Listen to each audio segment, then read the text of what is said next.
We'll have some pins. If you guys need some pins, Katie, there. I did most everybody. It's a good song choice. Yeah. I was telling her if y'all liked it, then I picked it. If y'all didn't like it, then it wasn't Nikki's choice. Well, welcome back for those that are returning customers from last week. This is your first week.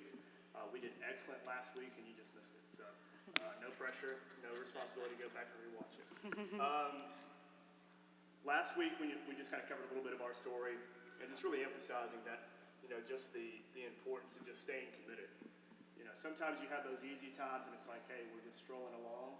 And then sometimes you just have to go to war with each other to really make it work. And you're going to have both. If you've been married longer than 6 months, I would say, you're going to have those seasons where you just got to war it out sometimes, right? And you need to have that kind of commitment. So we kind of touched on that last week. The next couple of weeks, we're going to give you a lot of information, a lot of tools. I was telling Nikki, tonight's going to be like we kind of move the curtains a little bit and let you peek out the window. There's no way for us to cover everything, but we're going to give you a couple of tools that's really helped us through the years. And you're going to have homework. We're not going to grade it. We're not going to check it. I love you. I don't care if you do it, but your marriage will. And so you're going to have some tools to kind of go back, and it's not going to be something you figure out overnight. It's going to be something that's kind of a process that you dig into. And some of the stuff we've been doing for 10 years, close to, and still unpacking some of the stuff in it. So I don't expect you to get it all tonight. Some of you may be familiar with some of it, but we're going to kind of jump into just the importance of being known. It's hard to know your spouse if you don't know yourself. And there's a lot of us, and we spend a lot of energy trying to know the other person, but we have no idea about us, right? I thought that was the whole responsibility of marriage is my job was to know her, but then I figured out shortly into it, I didn't know anything about me. And we're going to kind of get into some personality stuff. We'll get into some talking about some trauma wounds and stuff like that, and different stuff. Some of the stuff you may be familiar with, some of it may be new, and we're going to give you some material to kind of work through it. But hang on. If you don't get it all tonight, go back and listen to it, but we'll give you some material. Katie asked if she wanted me to print off the stuff tonight, and I said, no, I can do it if you have too much on your plate. And somehow in the text she replied back, okay, you can handle it, and I read it as Katie was doing it. So 5 minutes ago she let me know that she did not do it, and then she told me she did not do it, and I looked at the text and I was like, yep, you did. So thank you for still going back and doing it.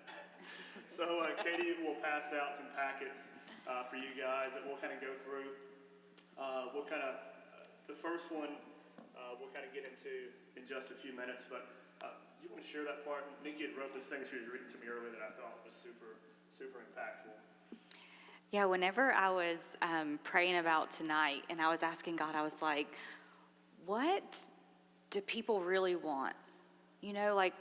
We're married, what do we really want? And the thing that came to my mind first was that we want to be accepted for exactly who we are on the good days, on the bad days, and everything in between, all of us, the good, the bad, the middle, the ugly, all of it, whenever we can be fully known and fully accepted, that's really what we want. We just want to be real and to be enough. And so as I was processing that song came to mind, and I was like, it's crazy. It's so ridiculous that it's frightening because it's so unusual to be fully known, because it's hard to even know yourself sometimes. And so we wanted to make some way tonight to get to know yourself a little bit better, and get to know your spouse and maybe their quirks and your quirks and how they ebb and flow. And something that I wanted to just talk about that I wrote down as I was praying for tonight was knowing ourselves and knowing one another fosters understanding. Understanding moves us to compassion. Compassion is what moves us to acceptance. And acceptance is a breeding ground for love. Not knowing ourselves or our spouse leaves room for misunderstanding. Misunderstanding makes room for assumptions. Assumptions make room for judgment. And judgment is where all of the pain comes from. And so a general rule of thumb that someone asked me one time, they said, if you could give any marriage advice, what would you say? And I was like, ask questions before you make assumptions. Like, just ask the question.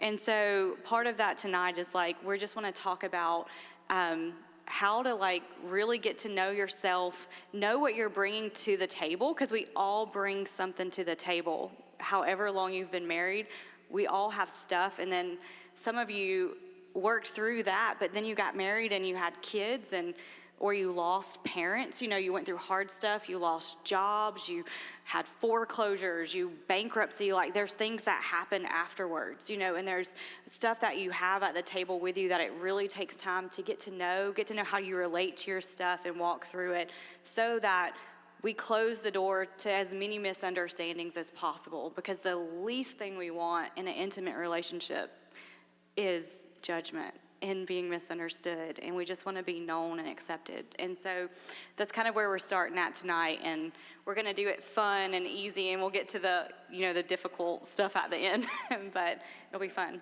Yeah, I don't know how many of you are familiar with Myers-Briggs personality types.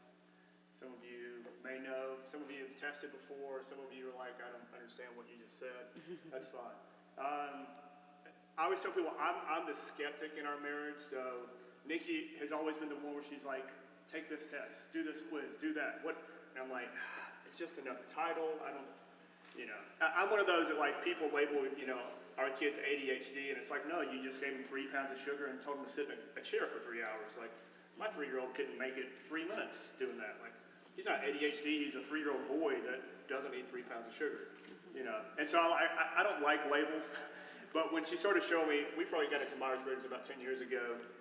I was driving across the country to California for the second time, and she was like, I made him take it. He avoided it. She's like, you got nowhere else to go. Like, we're in the truck for 36 hours, so take this test. And so I took it, got the thing, and I was like, great. And honestly, didn't do a whole lot with it. We studied personality types in school, and it wasn't until we moved back out the last time, probably was it 2015 or so. We have a girl, we call her our adopted daughter, but she was big into Myers-Briggs personality types. And Nikki, she would come over to the house, and these two would just nerd out over it, just like the whole time. And I'm like, oh. And then they would start sending me stuff like, here's your personality type. Like, this is the stuff about you. And I would start reading it. I'm like, oh, okay. Like, this is why I act this way, or this is why I respond this way, or this is how I perceive stuff. And I would read this stuff, and I'm like, I actually started realizing, like, man, I thought I knew myself, but actually I didn't really. I didn't really know what I was about or how I respond. I just did, most of us just do what we do, right? And just however it plays out, and it's not my fault, it's your fault. You shouldn't have pushed that button, that's your thing. It's like, no, actually I had some responsibility to take. And Nikki would start sending me these like things on like what is it, not Reddit, but I don't know. She would send me all these little like things to read about her personality types. Pinterest. Yeah. I would. And I'd get them all the time. Things. I'd get a text like, oh, read this, and I'm like, and I'd start reading, and I'm like, oh, this is why she would respond this way. This is why she perceives this, and I would tell her, like, not get too far ahead, but I'm an ENTJ, she's an INFJ, which confuses most of you, and that's okay. But in that, she's a feeler, she's emotional, and I'm very logical and thinker. And so for the first, even till now, we still, in our conversations, I'm very like, tell me there's a problem, tell me what you need me to do to fix it. Should be over in 5 minutes, and I'll take care of it. And her thing is, let me tell you why there's a problem, how we got to this problem, what childhood trauma may have led to this problem, what event happened the other week, on how this kind of kicked this problem up, why it's been ongoing for so long, how you played a part in that problem, how I need you to solve that problem. And 45 minutes into the conversation, I'm like, what? Like, wait, what? And I need to do what, when? And I'm like, oh, that's right, because she's an emotional, like she wants to tell me how she's feeling. And I used to think like, why is her communication so horrible? Like, why can't it just be better like mine? And she's on the other side thinking like, why does he not even emotionally connect with me in this conversation? And we start, like, why don't you have anything to say? I just gave you 45 minutes of things you could respond with, and you got nothing? And I'm like, I don't know where to start. And so we started realizing like, oh, there's actually a big difference in, and it wasn't that she was right or wrong, or I was right or wrong. It was like, oh, this is actually her personality type, and this is how she communicates. And not to say that there's not adjustments on her end and my end. Like, we would have to figure out, there would be times where I'd have to say, hey, babe, I hear you. I just need you to tell me in this moment, what's the issue? What can I do to rectify this? And then, like, let's have an action plan. And she'd be like, okay. And there'll be other times where I'm like, hey, I actually know that I have to be engaged in this. And I can tell she really needs to communicate this for an hour. And she actually needs this. And I need to, like, stay engaged in the moment. And I'm not saying we always knocked it out of the park, you know? Sometimes I'm like, babe, it's 10:30 at night, like, intermission. We gotta resume tomorrow. And other times she'd be like, hey, like, you've been dodging this for a bit. Like, it's showtime. Like, we're gonna have this conversation. I'm like, all right. And so, but honestly, us learning more about ourselves and how we communicate and styles and different stuff made a huge impact. And I can't tell you, we've recommended it to many, many couples. I mean, Travis and I would do hiring, and I would make the guys and girls coming in do the Myers-Briggs, and they could send me the results, and I would tell Travis, interview's gonna last for about 15 seconds, and we're gonna end it. He's like, why? I was like, because their personality type's not gonna fit in our team. And they'd come in, 15 seconds go later, Travis would stand up, thanks for coming in. He'd be like, yeah, you called it. I'm like, I'm telling you. Like, my wife has soaked me into this stuff long enough, I get it. And so what we're gonna do, you all have a packet. Some of you may have taken Myers-Briggs before, so you may already know. We're gonna run through this. Before we start, this is kind of the rules. Don't overthink. This is kind of like if you're at the beach taking a quick quiz, just write down the first thing that comes to mind. It's A or B. If you can't figure out how to pick A or B, we need to go a lot further than marriage counseling. Go see Rodney after service, because I don't have the tools for that. But A or B, so we're gonna start through, you got 4 parts. We're just gonna answer all 4 parts, and then we're gonna kind of dive into it, okay? So go ahead, don't overthink, just check it as you go in. And for you chronic overthinkers like Yes. myself, Yep. this is answering what feels true for you, not what you want to be true about you or you think your spouse wants you to be like, but what is actually true for you. Yeah. Because there's no judgment. Like, we're going to celebrate who you are. Yeah, We're this not going to isn't ask you like, to be anybody else. We want to celebrate exactly who you are. if I can make me the greatest person ever, this is how I'd respond. It's like, no, this is how you respond, and that's okay.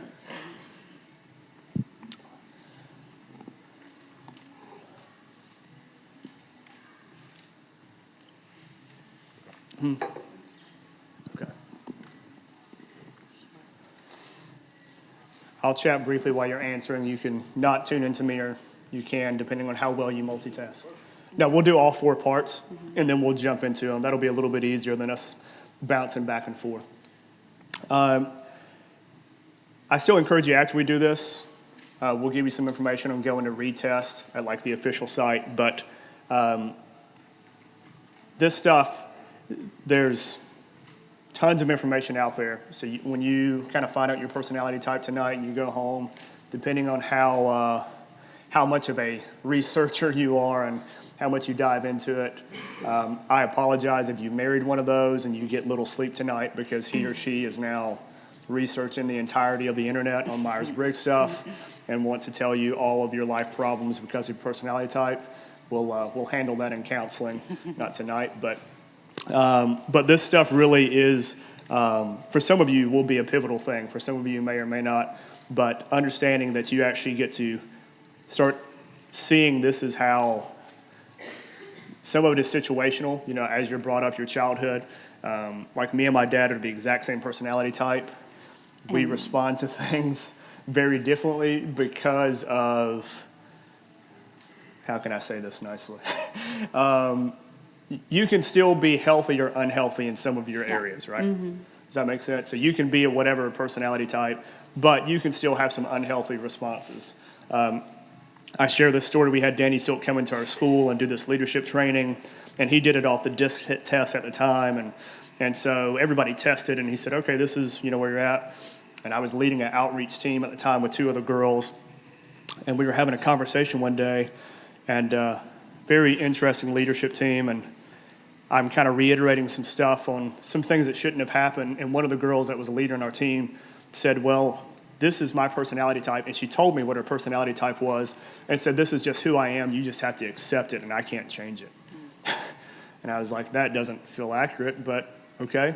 And the next week we go back in, and Danny's kind of continuing the topic, and he said, hey, You may be this personality type, but if you have unhealthy traits, it's actually your responsibility to manage those effectively. And I just turned around the room and looked at her, and I was like, she knew, like, hey, your unhealthy stuff still is your responsibility. So again, you're going to take this, and we'll kind of get a little bit deeper at the end of it with some of that stuff. But I probably need to stop talking so I can actually take it. Yeah. Can I say one thing before? Yes. I'm sorry, I just feel like addressing what you just said. We did the personality test with our small group when we first started several years ago. And we have a personality test that is spiritually based by two psychologists, and it's called Wired This Way. And one of the things that they show you after you have taken the test is this personality type has strengths and weaknesses. And what you focus on, yes, are the strengths, but you pray and ask the Holy Spirit to turn those weaknesses into strengths. So you can't get away with just saying, this is who I am, this is who God made me. Yeah. Yep, 100%. Because the enemy will also use those weaknesses in your personality to obviously give you falter, get you fail, get you blame others. Yeah. And so one of the things that we've always tried to make sure that we promote is we all have weaknesses. Yeah. Allow the Holy Spirit to turn those into Yeah. strength and change that so that you're not focusing on that. Yeah, it's a good point because it's like it's so easy to just want to make excuses for ourselves, and having another tool that you could, use is that. And so it's very important to just remember, like, hey, maturity matters. Like when we mature, it's natural for us to like glean our strengths, but also like to want to develop our weaknesses, and that's just part of maturing. So Yeah, and we should have nothing in our world that we use as a crutch. yeah. And like anything else, these personality types, different stuff can be used as a crutch where you just say like, well, this is how God made me and this is how I am. And it's like, well, God made you beautiful, but he didn't make you with dysfunction. You accrued that dysfunction along the way, and let's help you get rid of it and work through it. And so I agree 1,000%. And I always try to illustrate that whatever it is, understand that we all have dysfunction. We all have, hurts, past trauma, stuff like that we have to work through, regardless of what our personality is. Yeah, and two, because we're in a spiritual environment tonight, also, I just want to remind everybody, I know that you each have access to Holy Spirit in yourself, but just reminding you that a lot of this stuff is psychology based, and there are different beliefs in that measure. And so when you can, when you're Googling or searching, you can add Christian perspective in there to help you get some better insights that are coming from, Christian foundation. And then also knowing that you might have to spit out some bones along the way. Keep the meat and kind of get rid of the rest. Yeah, that's a great point. I mean, if you haven't figured out by now, the internet can be a dangerous place. So just be advised, when you're Googling and researching and watching stuff, that, you have to have some wisdom and maturity and know what feels like the Lord and what feels like it can get a little weird. I mean, nowadays there's so many personality types out there that ebb and flow into some weird spots that you do have to be a little cautious on how to gather the good stuff and kind of flush the non-essentials. Yeah. Well, a good rule of thumb, that I try to use is the truth will set you free. So if you're reading something and you're getting more anxiety and more stress and more worry, it's a good rule of thumb that you've either read something incorrectly or you need to back off and maybe meet with someone else. Anything that you should be growing in, you should be becoming more free, and more peace, more joy, more feeling known and understood, kind of is a good gauge on how you're interpreting things.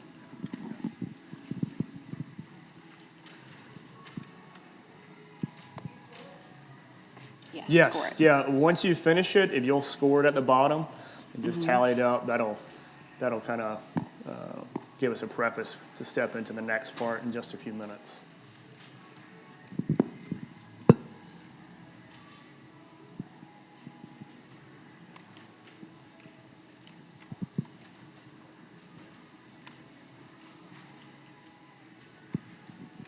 One of the things we did too, if your spouse is here and you are stumped, ask your spouse. Yeah. Do I normally do this? Do I normally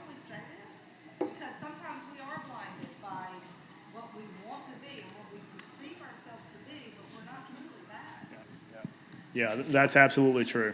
I think there was probably a couple of things when Nikki was making me test across the across the drive where I was like, does this feel accurate? Is this like me just making up something? She's like, no, that's right. We can tell the overachievers that are already done.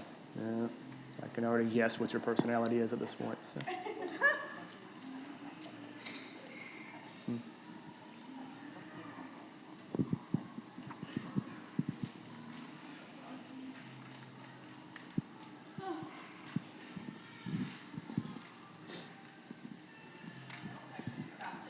Yes. Yes and Yes. no. I've seen it through years, you know, especially people that go through counseling, go through healing. I've seen some of that adjust through the years. Also, yeah, it can adjust some. Usually, I've never noticed like someone just flip, you know, a complete 180. But I have noticed somebody that was introverted to go extroverted, or, you know, I don't really see much of the feeler thinker flip, but I have seen that like intuition sensing move around. But yeah, it's definitely possible. Yeah, and if you're in like a really stressful season of your life, or you have been for a while, like that can kind of like bring out some other traits in you Yeah. and everything too. And so it's really good, like once you get home and if you research, like if you hit it, it should feel true. Like you should feel like, yes, somebody gets me. If you're still like, I don't know about that, like maybe try to like take it Well, like again Dawn on a said different. too, you know, once you kind of get it, everybody will have some sheets that'll have the breakdown, a little synopsis of each personality type, but you can go home and read more on it. If you read it and you're like that's 50-50, have your spouse read it and they're like, no, this is 110% you. It's like, all right, you know, they're probably right, because again, sometimes we tend to look at it from an introspective place of like, ideally this is what I would like to be, or like Nikki said, if you're in like a stressful season or a weird place, some of that stuff can flip. And I, like me and Katie were talking about it, Nikki and I were talking about it. You could have already tested for it and be in a really intense season and notice at some point that some of those actually switch in that season where, you know, where normally you were a very strong feeler, you're in a high trauma situation where there's not room for emotional contacts or you build enough walls. I've seen people become very like hard thinkers and block that out. So, I mean, it does adjust, but for the most part, inside of a healthy context, it's usually pretty consistent. What has drove me crazy to do this? That's already a good sign right there, Gippy. Yeah, and some people again too, like I said, when I did it, I did it because I had nowhere else to run because Nikki had me locked in a car. But Nikki is very much, she is like I'll wake up sometimes in the middle of the night and roll over and I see her phone screen on. And I'm like, babe, what are you doing? She's like, just reading. And I'm like, I already know. I'm like, it's not like she's reading a book. She's reading some kind of personality, some kind of like she's reading something where I'm like, I'm going back to bed. I love you. When you guys are scoring, notice that like it's not the total at the very end, it's in each individual part. So you're going to want to figure out like your total for each individual part of it. Yes, if you'll notice up top, there's a part 1, part 2, part 3, part 4. So make sure you're scoring those according to those parts. If not, it's going to be really interesting in just a minute when we start divvying these things out. We still have a few more working. We'll give you a few minutes. We won't put too much peer Feels pressure like on it. school. Yeah. One more minute. One more minute. Leave these blank. What's that? We leave them blank or put our name on them? No, you'll keep these. Yeah. Nikki's not doing any grading tonight, so you're safe, Gippy. No, these are yours to take home. And again, there's a website called 16personalities.com. Of course she did. She's phenomenal. So if you're watching via Facebook Live or you want to go back and watch it, in the link in the description, we'll actually have the link for the Myers-Briggs. It's free. You can jump on there and take it. I've not personally done this test. Thankfully, Katie was able to recommend it to us from past experience. So I don't want to say it's 100% accurate, but it seems like it's pretty close. But I would encourage you, go back to 16 personalities, take that one, see if it lines up with what you have. And on the 16 personalities, it will give you a full breakdown of the personality types, So you'll kind of get a little bit better know of where you landed and what that looks like. And that'll give you some information. One of the things we did was, well, I say we, Nikki started doing, and I benefited from was, she would put in like INFJ and ENTJ marriage. And we would get videos and different stuff. And it would basically, this is how these two interact together. This is how, if they're married, this is kind of how their pros and cons and strengths and weaknesses. And it started like showing me a lot of like, this is how I need to actually interact with her on a healthier basis, or like, these are things that I need to watch out for when I'm in a stressful situation, and vice versa. So, got a few more.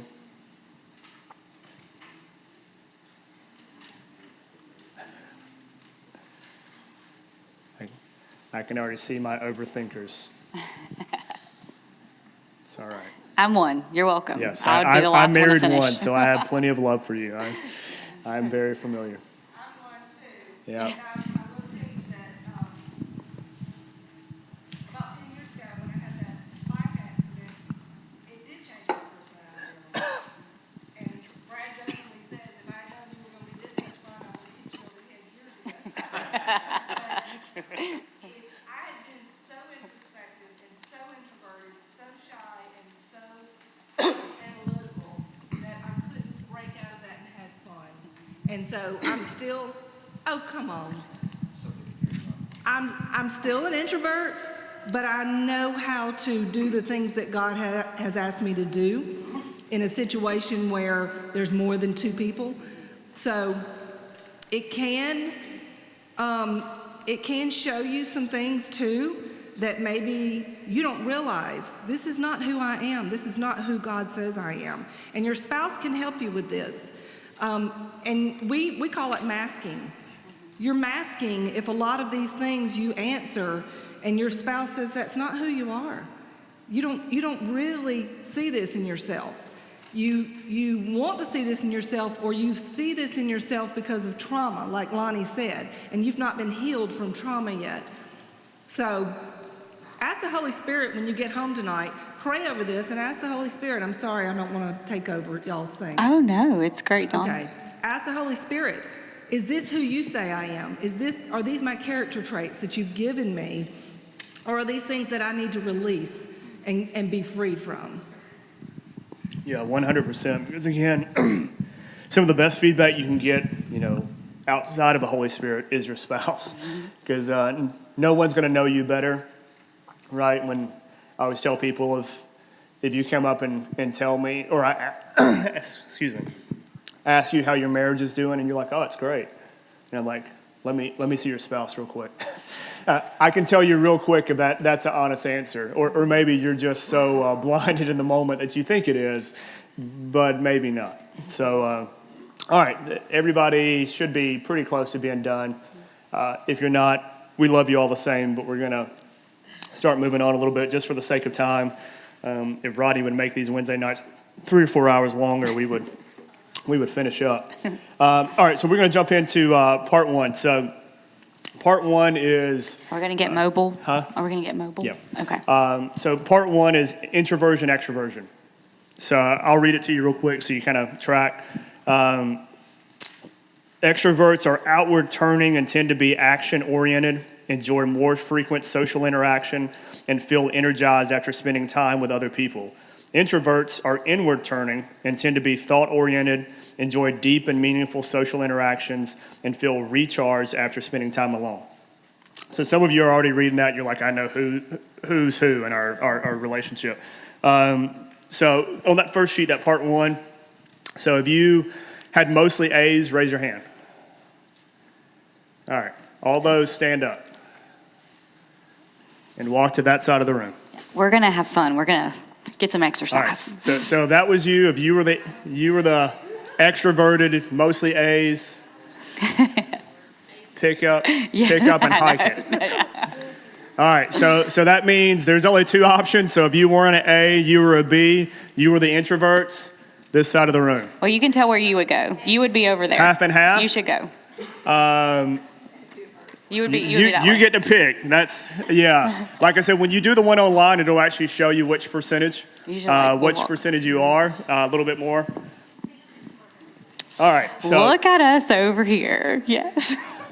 so how many of you, you and your spouse are both extroverts?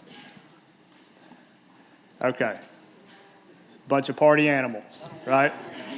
So with the exception, that's probably what, 5%? Right? The rest of you, how many of you actually have spouses, you're both introverts? Those are the dangerous couples right there. Yeah. Those are the ones that they move to North Dakota and you never see them again if you're not careful. Got it. All right. So everybody else, again, you're looking at what, maybe 5%, and that's probably being generous, where both you and your spouse are both introverted or extroverted. Everybody else, your spouse is on the other side. So we're already one part in, and you already have opposition, right? Sometimes it's good to have an extrovert when you're an introvert. Nikki loves it when we go to different places, and she's like, Lonnie's going to talk and chat it up. Sometimes when I'm tired and I was like, babe, I just need you to step it up. I need you to be an extrovert. And she's like, absolutely not. Not going to happen. I'm like, we're going to be the most boring couple at this place then. So sometimes it's got pros and cons. Okay. I am saying y'all are not the life of the party is what I'm saying. That's rude. We take offense to that. You want to? Yeah, I just wanted to mention one thing that was really helpful for Jonathan and I when we did this, is to know that when you are stressed, especially introvert and extrovert in this area, you go to the opposite. So when extroverts get stressed and they don't know what to do, they pull inward. And they don't want to talk, and they pull inward. Yep. And introverts, when we get stressed, we now all of a sudden want to talk to anybody that will listen to us process this situation. So, and that's, obviously not 100% true, but most people in this role under stress go opposite. And you'll see that with each of the categories. When you're stressed, you go to the opposite, which is really important to know in a marriage, because there's a lot of stressful situations, especially if you have toddler monsters in your house. Serious. Yep. All right. So on your paper, I would write at the top, if you're an E or an I would put that at the top. Wait a minute. It's okay. You can remember it. There's only 4 letters, and I trust that y'all will remember those. All right. We're going to jump into part 2. You can stay where you're at. All right. So part 2 is sensing and intuition. So sensing and intuition, this is the S and the N. People who prefer sensing tend to pay a great deal of attention to reality, particularly to what they can learn from their own senses. They tend to focus on facts and details and enjoy getting hands-on experience. Those who prefer intuition pay more attention to things like patterns and impressions. They enjoy thinking about possibilities, imagining the future, and abstract theories. So in your sheet in that part 2, I think it may have been 2 pages on part 2. If you were mostly A's, raise your hand. All right, majority's over here, so you A's move across the room over there. We'll get everybody on this side. So that means if you were mostly B's, you take it across the room if you're over there. Look at that. Getting fitness and personality types in one night. Yeah, so Which one's in? so sensing, is so B. yeah, if you were mostly A's, Okay. good night. So let me get clarity. Okay, I'm like, wait a second. So everybody I'm on like, this side was mostly A's. Whoa. Okay. Yikes. All right. Bunch of weirdos. Okay, and so everybody over here was intuition? B's? B. This is it. Just Okay. if y'all want to know why marriages and churches thrive, it's this group right here. But No, actually, they said sensing marriages They are like are actually the- top notch. yeah, so they tell you that if you have Sorry two for the rest of sensing us over here. We got some individuals in a struggles. marriage, you're naturally rated to have the less issues than any other couple. So yeah, congratulations. You're ahead. Us over here, we got some. I would ask how many of you have the same reading over there, but I feel like just about all of you are S's. So you got that working for you. Yeah, Lonnie. S, yeah. So sensing. Hey. So again, this is, I'll read it one more time. People who prefer sensing tend to pay a great deal of attention to reality, particularly to what they can learn from their own senses. They tend to focus on facts and details and enjoy getting hands-on experience.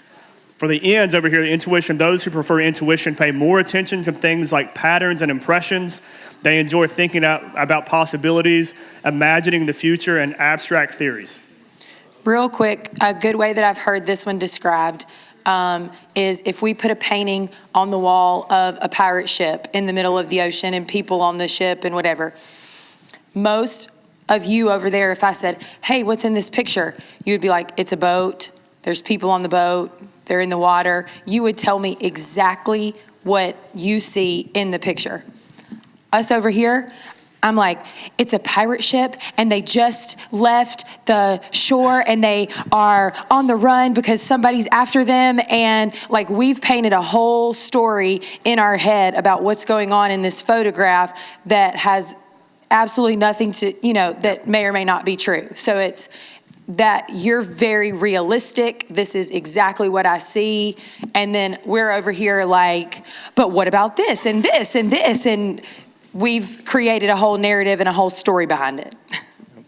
All right, so we'll get into part 3. So part 3, this is thinking and feeling. This is where you see, I've noticed the most discrepancies in relationships because of just the different type of processing. So people who prefer thinking place a greater emphasis on facts and objective data. They tend to be consistent, logical, and impersonal when weighing a decision. Those who prefer feeling are more likely to consider people and emotions when arriving at a conclusion. So if you were mostly A's on that, raise your hand. Okay. So if you were mostly A's, that's my thinkers. You'll migrate over here on this side of the room. That means if you were mostly B's, you can hang over here or move back across the way. No, thinkers are right A's here. over here, Yeah. mostly B's Get to over there. A good indication This is of the this one I see one. flip the most if you see him flip. A good Yep. A good indication for this one is your language. Thinkers are going to say, I think. Yes. Feelers are going to say, I feel like. Like you use it, where you lean to, you use it more in just your everyday language. Yeah, these are the ones when you're having that discussion and your spouse says, how are you feeling right now? I think. Have any of you used that phrase in your marriage? If you're a thinker, it's usually what's wrong or what are you thinking about, right? Because we think about it in that mode. That when I did my Ronnie switching sides, huh? I tell people when I did my internship, it was me, another guy, his wife, and 3 other females, and we had a female mentor. Every one of them were F's, every one. And so our Monday meetings always went like this. Kate, my mentor, would look to her left, and she would ask one of the girls, how was your weekend? And within about 3 minutes, the girl would start crying, oh, this and this and this. And she'd go to the next, what's going on with you? Boo-hoo, boo-hoo, she'd cry. And she'd go to the next, and she'd cry. And then she'd get to the other guy, he'd cry. And they'd get to me and be like, Lonnie, how was your weekend? It was good. No, how was your weekend? Yeah, it was good. Yeah, we had a good time. We hung out. It was fun. But how are you feeling about your weekend? Just told you, it was good. I hadn't thought about it. It was good. And they would always say, like, our goal is to see you cry by the end of this. And I'm like, it won't happen. And at no point did it ever happen because, again, it was good. And so that was my biggest challenge with Nikki and I, is that she would approach things from an emotional standpoint, and I would be in my head logical. Like, I don't understand. Like, what do you mean you feel this way? Like, just tell me what's wrong and let's fix it. And she's like, no, you have to understand this. And I'm like, I don't understand it. But I had to learn. So I see this as one of the biggest challenges we see in relationships are these two, where you have one that's so in their head and the other one that's always in their emotions. And you have to learn a balance in between those two. You have to know sometimes where you F's have to bring it down a notch. Your emotional, intuitive sometimes is way up here, and the amount of energy you have for emotional contacts, and you're trying to communicate with one of us T's, and we're like, We have this much capacity. Y'all have this much capacity. 5 minutes into the conversation, I'm already wore out. Like, I'm mentally drained, and you're like, we got to keep going. We hadn't even, like, warmed up to this thing. So you have to learn a balance. Us T's, you got to stay in it. There's times where they get into a conversation, you're like, I got to be engaged in this moment. I got to be engaged in this moment, and I'm in it. So some of y'all, you're like, oh, this makes a lot of sense. I now understand why my spouse is so crazy. Yes. Okay, for part 3, if you were mostly A's, your letter is a T, and if you were mostly B's, your letter is an F. You want me to read it? Or you Not yet. Okay, for part 4, part 4, if you were mostly A's, raise your hand. Oh, Lord. We see the All right, overthinkers mostly that have A's, head over here. Is A a J or a J? Okay. J. Okay. Mostly B's, That's right. Get to walking. over here. Here. Planning people. B, Oh, I B know, over girl. here. I'm all with you. I was like, oh. Oh, that's real S. strong now. Yeah, that I done got real strong. Get those Part steps 4. I didn't move. I was supposed to move on this second one. This is Listen really to it, funny. and then you'll be able to tell. Okay. This is really funny. This was like intuitive, like flipped now. Okay. Or Okay. Sidney, yeah. Are you ready? Before I go into which is which, because the language on these letters is not doesn't always translate to what it actually means. So I'm going to give you a scenario. Y'all hold tight. My people over here. If we're going to leave tomorrow to go on a road trip, what are we doing? What's your first thought? Yes. Yeah. What do I need to pack? What I need Did y'all hear that? What? They're going to pack. Yeah, everybody's anxiety. They're going to pack. Right. Instantly, Okay. we're all like, oh God, We're going on a road trip tomorrow. What are you doing? where are we going? What are we doing? Like, what do I need to pack? What car are we taking? Are the kids? Y'all hear all this? We ain't thought about none of that. Listen. No, We Oh thought no, about we all were of it. just freaking Yeah. out. We thought about everything. no, I'm like 99% over here. I'm a P. Yeah. Yeah. So my A's, y'all are J's, which is, the language is judging. It doesn't mean judgmental. judging. So that's why we did this first. But you are the planners. You have to know, like my husband is a very strong J. If I said, hey, we're going to go on a road trip, he's like, where are we going? How are we getting there? Where are we stopping for gas? Do we have a hotel? What's the temperature like? What's the weather like? This man made me a full Excel spreadsheet packing list for me to pack to go on an anniversary trip. Did I use the list? No. Did we go to New York in March when it was 50 degrees and I did not bring a jacket? Yes. Y'all are flexible. You're adaptable. Hey, we're going on a road trip? Cool. I'm getting in the car. I got my toothbrush. Where are we going? I don't know what the weather's like. Figure it out when we get there. I don't know where we're staying. Figure it out when we get there. You're flexible and adaptable. How'd you do that? How many of you're over here with your spouse? She's like, just. Oh, mine left me. He was over here, but he said bye. He said it sounded more fun. Awesome. I don't know if I believe that one. This was the area that when Jonathan and I realized this about each other, because he's like 100% with y'all and I'm like 100% over here. We were like, oh, this is our problem. He's like, what do you want for dinner tonight? I'm like, I don't know. I'll see how I feel when dinner time rolls around. I don't know.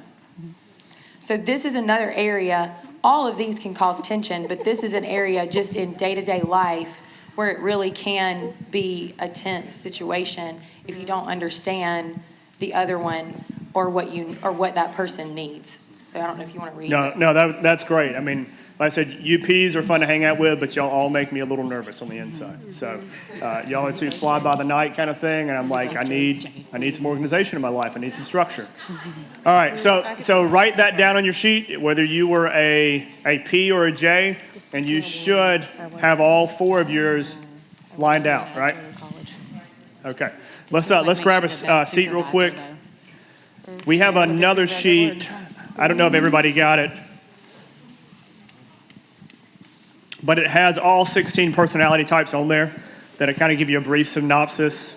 Again, I would encourage you with whatever you got tonight to still go back to 16personalities.com and take it. Doesn't take but just a couple of minutes. It'll probably go quicker than what it took tonight to take this. Mm-hmm. Can you hear me? Okay. And one of the really fun things when you do that again, and Dawn mentioned another one that was called Wired This Way, to have the Christian perspective on it. But something I really like about the 16 personalities, after you do it, it breaks down your strengths, your weaknesses. It even does it in your marriage, as a parent, different things like that is really helpful too, to kind of see how your personality could be showing up. And always remembering that things are on a scale, right? Yep. You have unhealthy to healthy, and you're going to land somewhere in between on that as well. Yeah, and like we said, and like Don's iterated, this is not a hold fast of, this is me and my dysfunction, and you just have to deal with it because this is how the Lord made me. This is for you to get to know you a little bit, to understand oh, this is why I operate this way. This is why I respond this way. This is some things I notice. Okay, what are some strengths, some great things that you have to offer, because every one of you have those, but also what's some things that I need to know that I need to watch out for. I know in my personality type, and especially outside of relationships, I can, because I don't have a lot of emotional contacts, it's just this is where we're going. Get in the boat or get out of my way kind of thing. I tell people all the time, I'm not pastoral when it comes to church stuff. I love you and I bless you. I don't care about your feelings that much, to be honest with you. It's I'll tell you the truth, and if you don't like it, and she's the grace one. She's no, you have to include. We have to, and I'm no, we got to just tell them the truth and bless them. That's it. And so you learn. I care. Yeah, I care. And that thing, I'm not saying as a healthy thing. I have to know where to tone that down. I have to know how to operate in that space sometimes, and understand that you can't just be a steamroller over everybody. So again, kind of dive into that. Again, this is homework because you're not going to figure it out and learn it all tonight. But it gives you some material to start looking into and understand. Hey, this is great stuff for me to read and understand my spouse. This is things will start to make sense. Just because, huh? Yeah, did everybody get all 4? You figured out what you were with the 4 letters? That was okay. All right, like I said, still go back and retest, because like I said, it could change. Some of you, especially that were 50-50, it'll give you actually hard, it'll ask you a little bit more detailed stuff, so it'll tell you this is where you fall. And it's okay to be 50-50. You may love hanging out with the P's and that spur of the moment. Every once in a while, it's hey, yeah, send me that Excel sheet so I can look it over. So that's okay. That's normal. For the sake of time, we're going to jump into this real fast and then get out. That took much longer than we had planned, but that's okay. 5 love languages. I would probably ask, how many of you have never heard of 5 love languages? Okay. How many of you know what they are? You actually know what yours is? Okay. I tell people all the time, retest. Check those. Nikki and I just retook it. And for years, I'm telling her, it's not just gifts. I would be expensive gifts. Don't buy me something cheap. When people go to Christmas, they're oh, I got you this $10 little thing. And I'm it's going to go in the trash. You just wasted $10. But you bought me a $3,000 rifle. Absolutely. That's you and I can get connected. It's I want quality stuff. Don't buy me junk, right? And so I would always tell her, I'm not gifts, I'm expensive gifts. And then I just took it the other day, and my number 5, my least on my thing was gifts. My number 1 was physical touch. And because we have 2 little ones, and we have a busy season, and actually having time, we're actually going away for the entire weekend this weekend for the first time in over 3 years. Praise the Lord. Yes, yeah. And so we're pumped about that. But just physical touch and quality time, I'm these were never even but again, we had all the time together. We didn't have a 3-year-old jumping in our bed. We didn't have a little one screaming because she didn't make a nap or what. We had all this, but now that that's flopped, I told her the other day, like, I would rather, if someone said, hey, I'll give you this $5,000 gun or whatever, if you can just miss this weekend away with your wife. There would be times where I'd be like, yeah, like, we're good enough. Like, I don't need it. I'll take the rifle. Like, where do I pick it up at? Because we had all the time together. And now it's like, no, man, I'll take the weekend. I appreciate the rifle, but, like, we don't get that kind of stuff. So, like, I'm going to take the trip with my wife. And that's okay. Like, things shift. So if you hadn't taken it in a while, retake it. Because this is the other thing we were talking about, and we're going to start wrapping it up, is that you can spend, and we see this in couples, right? I do all this stuff, and she doesn't appreciate it. He doesn't appreciate it. I make all this effort, and they don't appreciate it. And what's happening is you're saying, I go and I hug my wife, I kiss my wife, I tell her I love her, I'm super affectionate, I grab her hand in public, I'll touch her butt every once in a while to really spice it up, and you're doing all that stuff, and it's like, and she never appreciates it. And you ask, like, all right, well, what's her love languages? And she's like, well, number one is acts of service. Number two Dishes. is gifts. And, like, at the bottom is, like, physical touch and words of affirmation. Well, what's happening is the husband or the spouse is putting 90% of his effort into something that has about a 5% return rate, right? Instead of just saying, like, hey, you could put 50% of that effort into acts of service and have a 90% return rate. And you're putting all this energy into something that really doesn't matter to them in that season. And it could have been at one season that, you grabbing her hand out in public was like it. Like, man, you just filled her bucket up. Like, great job. But now it's like, no, I need you to go fold those clothes. Like, if you love me, like, if you want to show me, like, I need you to go wash those, like, I need you to go change this diaper. Like, whatever the case is, like, because, right, it changes a little bit when you have kids. So when that perspective shifts. And so understand, like, retest and actually ask your spouse, like, look at it and be like, oh, because even hers flipped.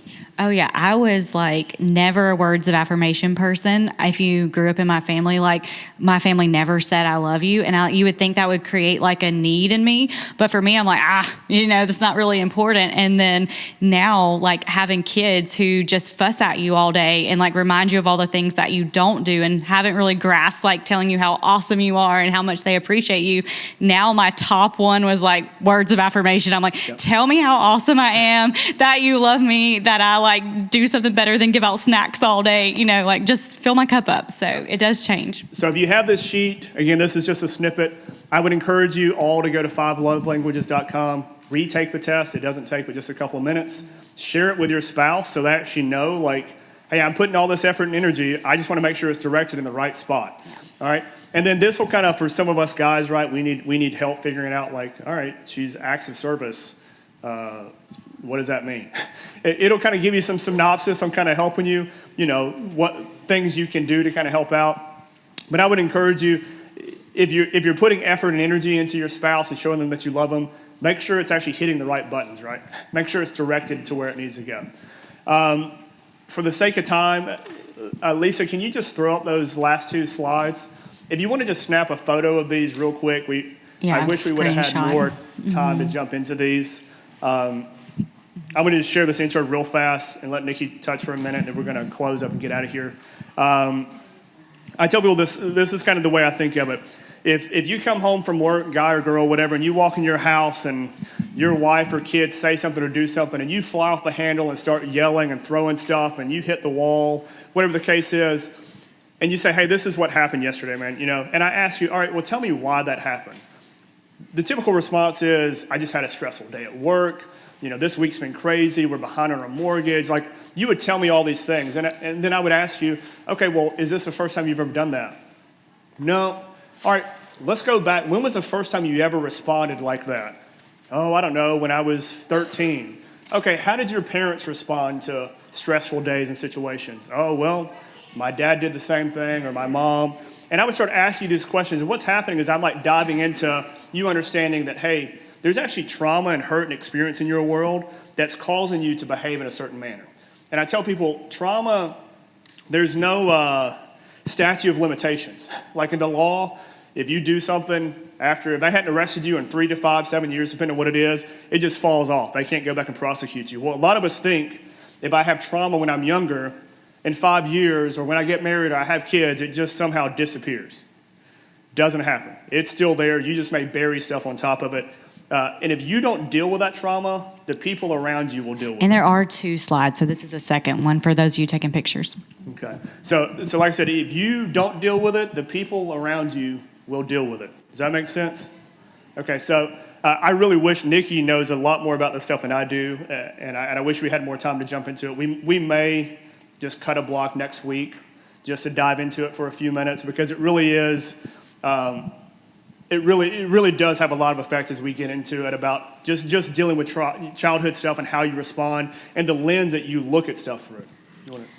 Yeah, so just to like reiterate this, like sometimes you're going to go home and you're going to like learn a lot about your personality and you're going to see like your quirks and things with your spouse, but sometimes there's like something under the surface where you're like, we're just not hitting it. Like there's still something there that like we're not quite like jiving right. And so part of it just lines up with like each of us were born like needing to attach to a primary caregiver, right? Like that's just in general, that's for your survival.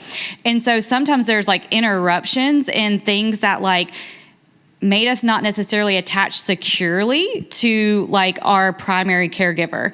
And that can just happen for a number of reasons. Like a mother could be sick. There could have been divorce when you were young. There's just all these different things. It does not mean that your parent didn't do the right things for you, because sometimes like they might not have even known, like you're all parents now, most of you, and you're just like, I'm just trying to figure this thing out myself, and like give your parents some grace. Like if you're like realizing that your connection is not secure, like it's okay. Like there is a way to realize that and work on that and develop a more secure attachment, because in relationships, how you show up and the lens that you're looking through and what feels safe to you really does dive back to like what felt safe for you when you were growing up or things like that. And so you'll hit it. I wanted to like pay attention that like this is a tool to love your spouse more, to be able to see like, okay, you might be an avoidant, like when it comes to emotional intimacy. And what is like that you have strengths. Like if you'll notice, like there's some pretty awesome strengths up there if you have a more avoidant attachment style. But there's also struggles that you really deal with that do impact your emotional intimacy and ability to connect. And the last part is just like, if you're the partner to a person who has an avoidant attachment style, this is how you can show up for them to like make it, their path to like healing and stuff a little bit easier. And so just understanding that like there's growth, but when you open this up, like do this with people who care about you, especially if you find out, like yours is not as secure. Make sure you're in community or connecting with your pastors, things like that, because there are some things that you're going to realize are going to be aha moments where you're going to need a little bit of attention, to your heart in those areas. We'll take, because it is important, we'll block out a little bit of time next week to cover that a little bit more in depth, just because we've given you a lot of stuff tonight and we're already a little, past time, and I'm sure all of your wild children are wilding it up there. So we understand. We got two at home stressing out the granddad, I'm sure. I want to just mention a couple of things. One, so the plan is we'll have 2 more sessions the next 2 Wednesday nights, and then we are actually hosting a parents' night out on Valentine's Day. I want to give, this was not my idea, so I have 0 credit for this. Katie came up with a parents' night out idea, which is fantastic, to kind of host, basically babysit all your wild kids so you can get out of the house without babysitters for a couple of hours. And then Angie very graciously said, hey, me and Rodney would love to, I know where the credit came from. Rodney was just along for the ride. Angie and Rodney both offered to host a Valentine's Day dinner at the Webb Place the same night. And so kind of the gist is we would have childcare 6 to 8 here. No cost for the childcare. If you want to donate something to the ones helping out, it'll go into one of our ministries here, but there's no obligation. And then dinner will be at the Webb Place. We'll give you the address there if you want to sign up. Tickets are $50 a couple, which I heard what they're paying for the food. It's a great deal. So you're getting a meal, dessert, drinks, and you get to hang out with a bunch of us without kids running around screaming for a couple hours. And let's be honest, if you take your spouse out to Valentine's Day dinner, You're paying way more than $50. Yeah, if you're getting out under $100, then I need to know your secret. So, so again, we're going to have sign-ups. Katie will host that up here. So if you want to sign up for that, she'll kind of tell you the information we need so we can get that going. We'll have the sign-up here the next 2 Wednesday nights as well. So if you're still like, hey, we need to kind of figure it out, no pressure, come back next week or the week after. But Yeah. What's yeah, that? for all couples. yes, all couples. Yeah. Yeah. Just sign up for childcare if you need it. Yeah, Yeah. yeah. Or if you want to go pick up your neighbor's kids and bring them in, that's between you and the neighbors, I guess. But you know, I won't be here to deal with custody issues. Y'all do whatever you want to do. So I want to say that, and then next week we'll be talking. Nikki will do a whole session on sex, so that'll be great. Okay, not quite, but I was like, that's the first I heard about it. Okay. So next week we'll actually dive into emotional and physical intimacy. You know, if you talk about the top 3 reasons couples get divorced: finances, communication, sex, right? Which really sex is more than just sex. So I tell people, if you're single in here, by all means, if you plan to get married or do whatever, feel free to come back. You can come back if you want to. But if we have some things in here that, you know, feel a little too much, by all means, feel free to step out, okay? It'll be tasteful, I'm sure. It will be tasteful, yeah, I'll make sure. All right, well, we love you guys. We'll let y'all get out of here, and have a good night.